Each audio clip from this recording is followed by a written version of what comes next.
আসসালামু আলাইকুম রহমতুল্লাহি ওয়া বারাকাতুহু। আসলে আজকে আমি অনেকগুলি সিঙ্গারা বানাইলাম। একটা মসজিদের প্রোগ্রামে যাব। আসলে জাপানে শীতকালীন ছুটি চলতেছে ডিসেম্বর থেকে জানুয়ারির ৫ তারিখ পর্যন্ত। তো এখন বেশিরভাগ মসজিদেই ওয়াজ মাহফিল হবে। তো আজকে আমরা একটা পাকিস্তানি মসজিদে যাব চিন্তা করছি। আলহামদুলিল্লাহ, আল্লাহ যদি নেয় এবং যাওয়ার তৌফিক দান করেন, আমিন। তো ওখানে ছোট ছোট বাচ্চারা আসে, অনেক বাঙালি ভাবিরা আসে। এর জন্য কিছু সিঙ্গারা রেডি করলাম। মাশাল্লাহ, এত সুন্দর হয়েছে সিঙ্গারাগুলি, আর দেখতেও খুবই সুন্দর এবং মজা হয়েছে অনেক।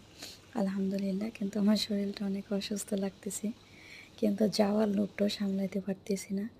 যাক, আল্লাহ ভরসা, যাবো ইনশাল্লাহ। আল্লাহ যেন আমাকে সুস্থতা দান করেন। সবাই দোয়া করবেন।